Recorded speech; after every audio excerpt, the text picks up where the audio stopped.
হয়, সদৌ অসম আদিবাসী ছাত্ৰ সন্থাৰ দীৰ্ঘদিনীয়া দাবী আছিলে আৰু সেই দাবীকেইটাই হৈছে মূল আদিবাসীসকলক অনুসূচীকৰণৰ যি মৰ্যাদা প্ৰদান কৰা, চাহ শ্ৰমিকৰ দৈনিক মজুৰি 500 টকালৈকে বৃদ্ধি কৰা, চাহ শ্ৰমিকসকলক ভোগ দখল কৰি থকা যি মাটি তেখেতসকলৰ নামত ম্যাদী পট্টা দিব লাগিব আৰু আদিবাসী ছাত্ৰ সন্থাৰ যি চাহ বাগিচা অঞ্চলৰ যি মেডিকেল আছে, যি হস্পিটেলৰ ব্যৱস্থা আছে, উন্নীতকৰণ কৰিব লাগে। এইকেইটা আমাৰ মানে মূল দাবী আছিলে।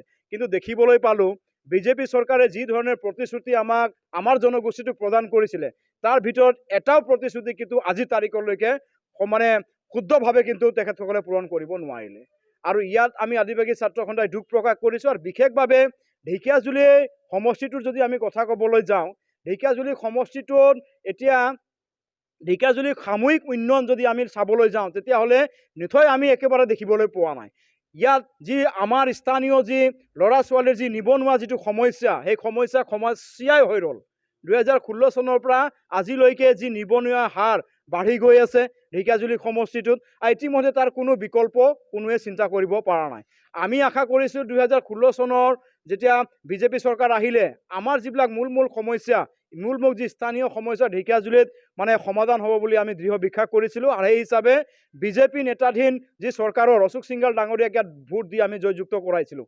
কিন্তু তেখেতে 5 বছৰ MLA বিধায়ক হ'ল, তাৰপিছত 5টা বছৰ মানে মন্ত্ৰী হ'ল। কিন্তু দেখিবলৈ পালোঁ আজি মানে সবতকৈ দুখ লগা আমাক এটাই কথা লাগে, তেখেত আজিৰ তাৰিখত হেল্থ মিনিষ্টাৰ, স্বাস্থ্যমন্ত্ৰী, কিন্তু আজিৰ তাৰিখলৈকে চাহ বাগিচাৰ এটাও বাগান হস্পিটেলত তেখেতে গৈ পাইছে নেকি? আপুনি দেখাই দিয়কচোন।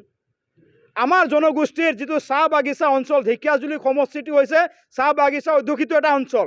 আৰু এই গোটেই অঞ্চলত যি চাহ বাগিচাৰ যি চিকিৎসালয় আছে, সেই প্ৰত্যেকটা এটা চিকিৎসালয় মানে অশোক সিংঘালে গৈ পাইছে নেকি? যে হেল্থ মিনিষ্টাৰ আমি তেখেতক কুৱেশ্যন কৰিব বিচাৰিছোঁ, যোৱা নাই। উল্টা ঢেকীয়াজুলিৰ যি আমাৰ ঢেকীয়াজুলি স্থিত যি আমাৰ ভূতপাৰা যি দুগ্ধ প্ৰকল্প আছে, সেই প্ৰকল্পটোক বন্ধ আছে আমি মানিছিলোঁ। কিন্তু তেখেত মানে এই প্ৰকল্পটোক যদি জীৱিতকৰণ কৰি যদি যি নিবনুৱা সমস্যা আছে আমাৰ ঢেকীয়াজুলি স্থানীয়, যেতিয়া আমাৰ ল'ৰা ছোৱালীবিলাকে তাত যদি এংগেজ হ'ব পাৰিলে হয়, তেখেতসকলে তাত কাম কাজ কৰিব পাৰে, সেইটো নকৰি এই বস্তুটো গোটেই ইয়াত মানে ভাং টুৰ কৰি সমজিলা আয়ুক্ত যি মানে কাৰ্যালয় বনাব লৈছে। গতিকে যিটো মানে উন্নয়ন হ'ব লাগিছে সেই উন্নয়ন আমি দেখিবলৈ পোৱা নাই। ৰাস্তা ঘাটটো হ'ব, ৰাস্তা ঘাটটো সৰু মুৰা কথা, কিন্তু আমাৰ জনগোষ্ঠীৰ ল'ৰা ছোৱালীয়ে কিমান মানে সংস্থাপন পালে, কি ধৰণে তেখেতসকলৰ কি প্লেনিং আছে, এই গোটেইখিনি বস্তুৰ পৰা আমি মানে একেবাৰে উন্নয়ন আমাক মানে চুবই নোৱাৰিলে। প্ৰথমে আমি সকলো দলকে আহ্বান জনাব বিচাৰিছিলোঁ, সি চাই বিজেপি চৰকাৰ মানে বিজেপি দলেই হওক বা কংগ্ৰেছেই হওক বা যিকোনো দল হওক, আমি বিচাৰিছোঁ আমাৰ স্থানীয় যদি ইয়াত স্থানীয় প্ৰাৰ্থী বা আমাৰ সমষ্টিতে যদি প্ৰাৰ্থী হয়, তেতিয়াহ'লে ভাবোঁ এই স্থানীয় প্ৰাৰ্থী আমাৰ ইয়াৰ যি স্থানীয় যি সমস্যা, স্থানীয় যিটো আমি ঢেকীয়াজুলি সমষ্টিটো এটা ঐতিহ্য সমষ্টি, ইয়াৰ শ্বহীদ নগৰী বুলি কয়, দ্বিতীয় জালিয়ানৱালা বুলি আমি ঢেকীয়াজুলি সমষ্টিটোক মানে মানুহে কয়। কিন্তু এইখন সমষ্টিত যদি স্থানীয় মানুহ কোনোবা থাকে, স্থানীয় প্ৰাৰ্থী থাকে, তেতিয়া নিশ্চয়কৈ আমাৰ যিটো দুখ বেদনা এইসকল মানুহে বুজি পাব। আৰু আমি ভাবোঁ স্থানীয় প্ৰাৰ্থী হ'ব লাগে, যিকোনো দললে হওক। স্থানীয় প্ৰাৰ্থী হ'লে আমি ভাবিছোঁ নিশ্চয়কৈ শিল দল ভাঙি ওলাই আমাৰ মানুহে মানে সমৰ্থন কৰিব। আৰু এটা কথাটো স্পষ্ট, আদিবাসী ছাত্ৰ সন্থাৰ যি মূল দাবী যেতিয়ালৈকে চৰকাৰে পূৰণ নকৰে, বিজেপি চৰকাৰে পূৰণ নকৰে, তেতিয়ালৈকে কিন্তু বিজেপিক ভোট দিয়া কোনো প্ৰশ্নই নাহে।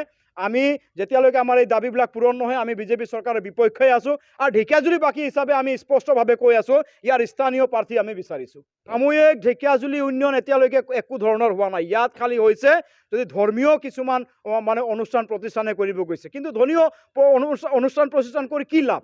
ধৰ্মীয় অনুষ্ঠান প্ৰতিষ্ঠানটো আমাৰ আছেই। এতিয়া ধৰক এই মানে আমাৰ ঐতিহ্য যি মণিত শিঙৰি দেৱালয়, মানে গুপ্তেশ্বৰ দেৱালয় আমাৰ আছিলে, ঠিক আছে, তাতকৈ আকৌ শিৱ মন্দিৰ বঢ়াই গৈ আছে, লাভ কি?